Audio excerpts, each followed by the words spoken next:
Millennium Gallery, UK, Nantwich, Middle England. Exhibition. To see art by Nicholas Ferenczy. And I'm your in-house guide.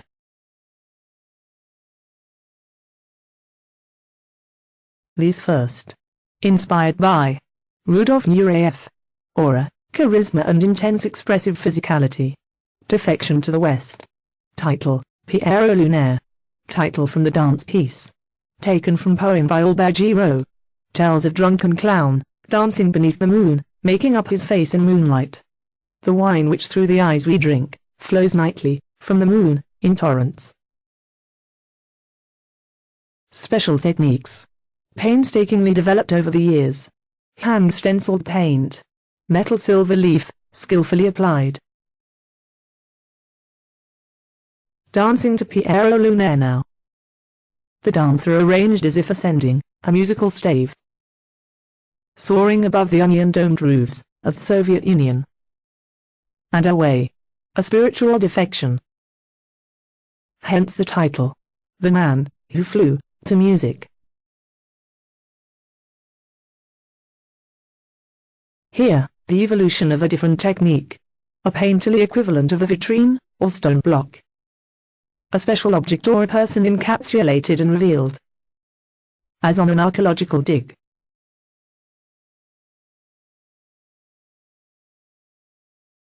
Says the artist. It's really rather a mean, and dispassionate, handling. And I must stick myself in one soon, for a bit of balance.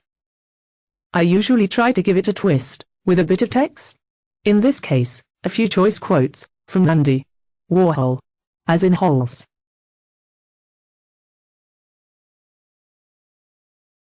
Oil and charcoal skaters.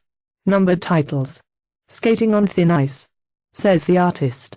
I'd done a single watercolor, but always intended to revisit the subject, providing as it does, a lot of interest in the figure, movement and balance.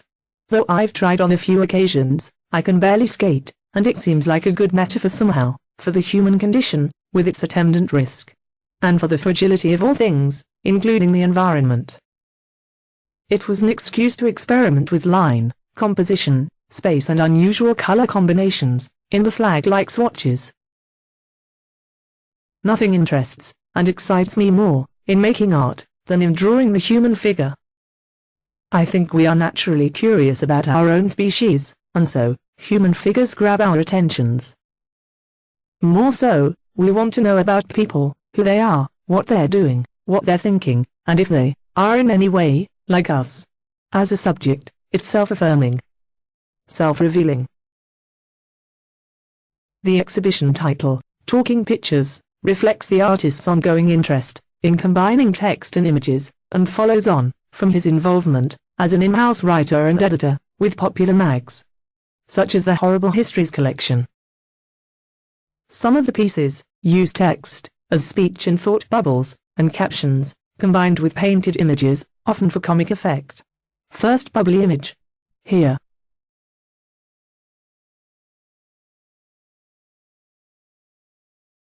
Title. The Last Shift. The artist's way is crossed by coincidences and serendipity. The germ of an idea might come from an experiment elsewhere in his work. A watercolor project taught to a class. Silver birch trees at Apedale, North Staffordshire. But with the desire to try a new color scheme, came the idea for the sun setting on a heritage, a working class way of life, an industry lost. With the pithead in, and the image nearly complete, the artist stumbled over Wilfred Owen's poem, Miners. And instinct told him to place the red patch beneath the pithead, with the mine workers. It was not until a few months after completing these images that the artist came to read that the disaster that had inspired Owen's poem was at the colliery in North Staffordshire, barely a couple of miles from those silver birch trees at Apedale.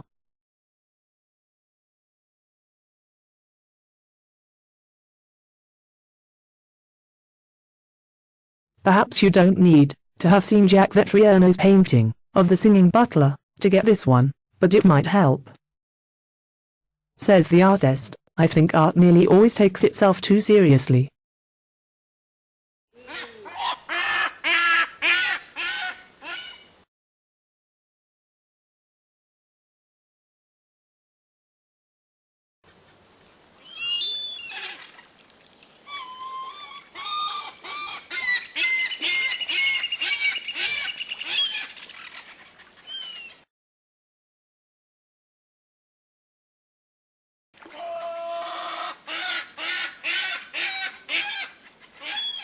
truth.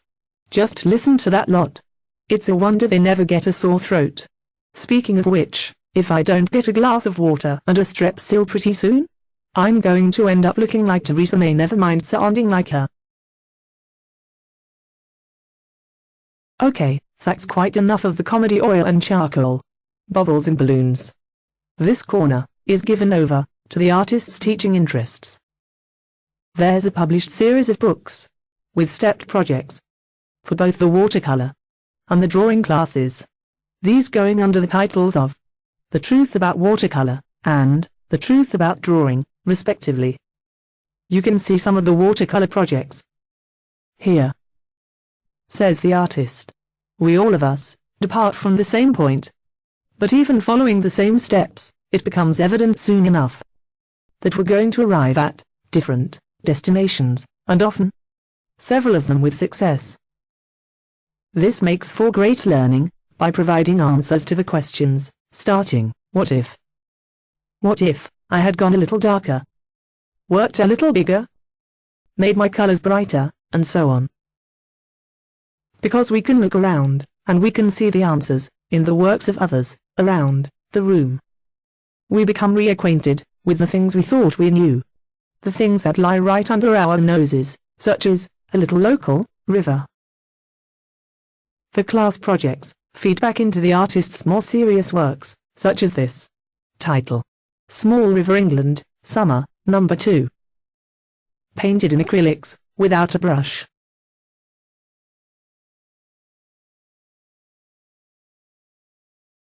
Bearing the title, Anti-War Cabinet. The fragile bodies in these drawings stand in for any of us. Drawings made while events elsewhere were unfolding. The meltdown of the Fukushima nuclear reactor, and the early unfoldings of the Arab Spring. Riots in the West End of London, including a painting I made a while back, Shock and Awe by Numbers, Baghdad 2003. To pull several disparate pieces together, says the artist. The cabinet was one way. So we end where we began, with poems.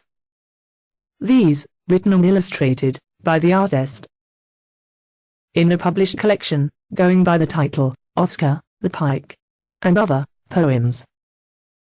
Themed on the Northwest. They communicate some of the ideas that have emerged here in paintings. The potteries of Stoke-on-Trent. Vanishing industry. Local landmarks. Bottle kiln boggats, as well as magpies. Creative apes. Mythical fish. Strange gardens. Informal, after-school sports. Text now meeting images. Images, text. Talking pictures.